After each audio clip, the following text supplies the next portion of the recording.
walking into the studio now is a happy face again, so it's not Tom Bailey.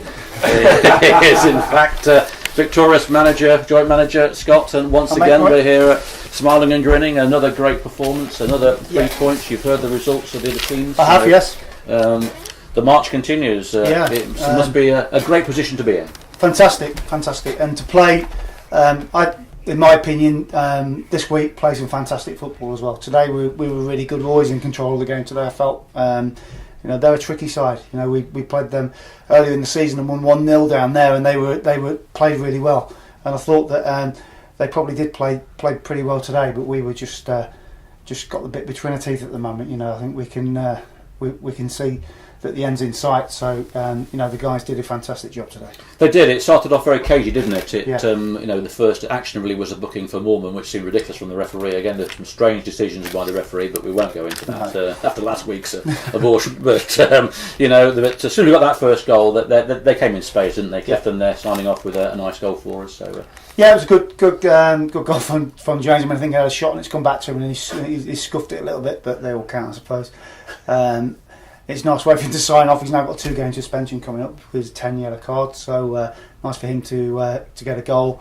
But I think that Gary Mulligan deserves some credit for today. I don't understand. Tremendous game. I don't understand how he's not got man of the match for a start. Josh Moore man of the match, especially for the goal. Yeah, Josh was a threat all afternoon, and obviously scored a fantastic goal. But overall, Gary has made a real difference to our team. And he does the ugly side of the game ever so well, but the guy can play a bit as well. He's not just a head it and kick it merchant. He can head the ball and he can compete, but he can also play a bit as well. And I thought he was excellent today.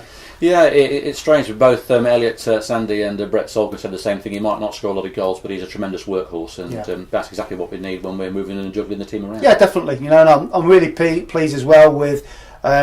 It seems to be we've got a bit of a partnership at the moment with Elliot and Kolodinsky. Those 2 guys are working ever so well together and linking up play. They were good again today. And it's you have to play well to keep Doobie out the side. And at the minute, they're in on merit, the pair of them. So that's fantastic stuff from them. That must be then. It must be great then, really, to have that that sort of how can I put this really. Player situation where you don't have to bring on your leading goal scorer, which Ogbonna is, isn't he? Absolutely, yeah. And Doobie's a fantastic player, and we've got good options in that area, and the other side as well. You've got Ash Robinson and Andy Gooding sitting on the bench, and to be fair, Ash played a lot of games early on in the season, and has probably since Christmas played a lot less. And Andy Gooding's played probably as many games as most people, and found himself out of the side recently through one occasion when he had to work on a weekend, and he's not really got back into the side because the guys have been playing so well. So we've got good options on the sideline, and we've got youngsters like Rebus coming into the ranks as well, which is great. That's a little eye injury he's got there, isn't it? Yeah, he took a bit of a whack on Tuesday night. It was nothing in it. He just went for the ball and they clashed heads. But he went to hospital Tuesday night and he's fine, thankfully. Just got to let the swelling go down. So wasn't really fit for today, but we put him on the bench anyway in case we had a disaster at any point, but thankfully we didn't have to use him. So but it's great to have guys like that coming through the ranks, because that's what we need as a club. We're not going to be we're not in the realms of some of the clubs where we can go out and bring people in and spend big money, so we need the youngsters to be coming through. So it's great to have one already. And a little mention there for Mr. Christmas Tree himself for getting another goal, another header, and exalting the fans at the end there. Absolutely, yeah. It's a good finish from him. Actually, he's flicked it on into the far corner. Brett is he's been probably the most consistent player for us this year. He's been Mr. Steady certainly since he's gone into centre half. So I'm sure that Brett's got many a year left yet in a Kettering shirt. That's 3 wins and 1 draw the last 4 home games. We're now on our travels to Uxbridge and St Ives. So it'll be a different approach. And then we've got 2 massive games at home, really, haven't we? Bedworth and Bedworth. Yes. So how do you envisage the away trips? The away trips, at this stage of the season, it's all about can we pick up some points and make sure that we carry on getting the points we need to get the title, really. Have you set a target of points, or you just? I haven't. No, I haven't set a target. The only target I set the guys in there is let's make sure we do it now, and let's not wait until slip up now and think we've done it, because we haven't done it yet. We've not done it. We've got some points to gain before we can do it. And until we've done it, I won't rest with the guys. And to be fair, their attitude's been spot on. We had a little blip last Saturday, but we've got back on track this week. So it's been chalk and cheese, hasn't it? I mean, we sat here last Saturday, and it was, although we drew the game, it was very despondent, wasn't it? The performance we put in, and the wind again didn't help. Similar today, but a fantastic bounce back ability, let's say, on that. Yeah, I mean, I wasn't, as you could see, I wasn't very happy last week, and I think I said that last Saturday as well. Results will kind of follow on from performances, and our performance wasn't good enough last week, but the last 2 games, the performance level has gone up, and it's been at the right level, and we've got the result we've needed. So it's not a coincidence. That's how football works, and the guys, maybe last Saturday just took their foot off the pedal a little bit, and we had a lot of games, so I'm sort of defending them a little bit. But we've done it today. We've played at the right levels today, and sometimes we have to set the tempo of the game, and we didn't do that last week. But Tuesday and today we did set the tempo of the game. We didn't let the opposition set the tempo. People can't live with us when we play at a high tempo, because we've got good players at the end of the day who can pass the ball really well. When we play at a good tempo, they can't handle it. So that's the key for us in every game, to make sure we keep doing that. It seems that all the team are together. It was great seeing Jonathan Thorpe pop in here at half time, and it's still going to watch the game, still wanting to be part of it. Yeah, he's been a massive loss for us. We can't get away from that. I mean, we got injured at Aylesbury away, which was probably 4th or 5th game of the season. Yeah, it was very early in the season. So, we've lost him, and we all know what a good player Thorpe is. He's a fantastic footballer. I've just had a chat with him actually before came over, and he's bang on target for pre-season. So that's great news for us. For the club for next year.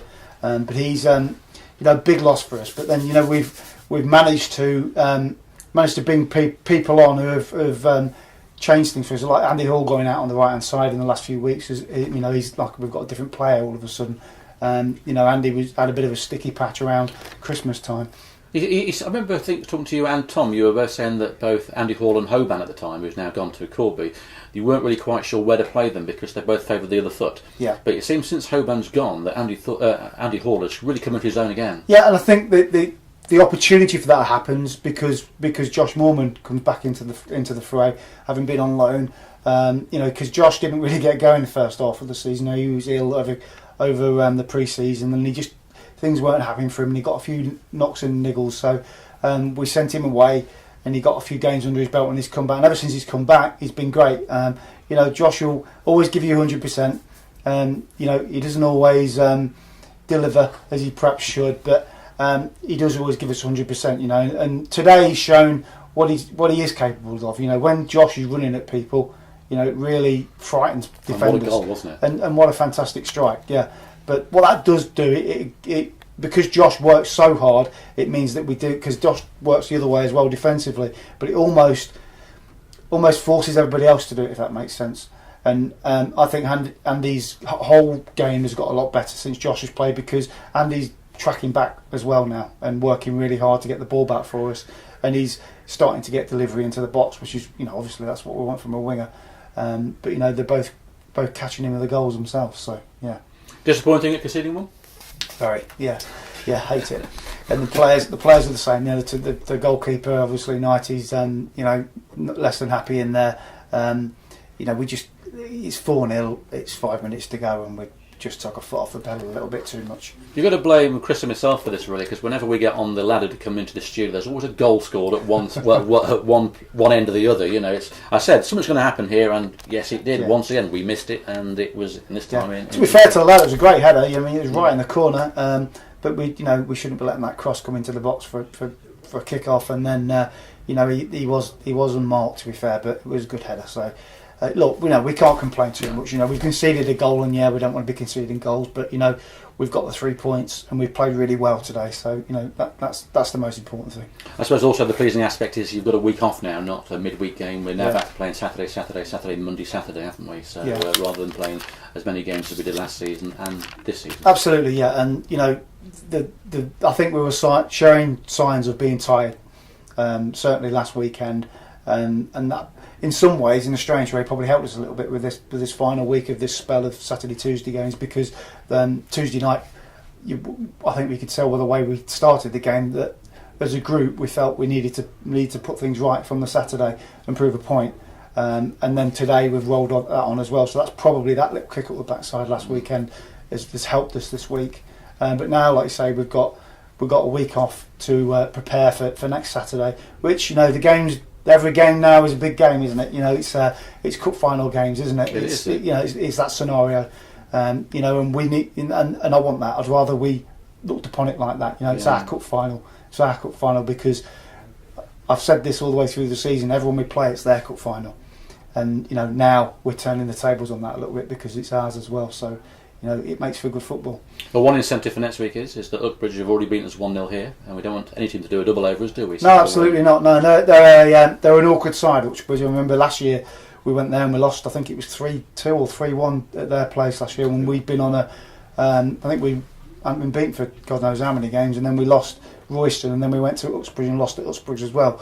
So, so they're a difficult opponent. So, you know, we can't take them lightly. But you know, the mood we're in at the moment, I fancy us against anybody. Well, to say yes, I mean Hanwell had, as we said earlier, had a very good away record, and we bled them away really. And, it wasn't easy, but it did appear that way, didn't it? I don't look at stats, but Tom was telling me last night, because Tom's stato. He gets them from me. Tom was telling me last night that Hanwell have got the second best away record in the league behind us, and the only reason they were second is because they played a game less away from home than we had. So he was telling me that last night. So you know, so we've now secured our position as being the best away team anyway. But yeah, I mean they're a good side. They've been the one that I've been looking at in the future, being a little bit concerned about, because I know that when we played them at their place, they gave us a real run for the money. So you know, really pleased to have got the win. Excellent, that's great for you to come over again. I'm sure I'll see you for a cup of coffee at Lake as usual. Yep, lovely. Thanks very much. And that's great.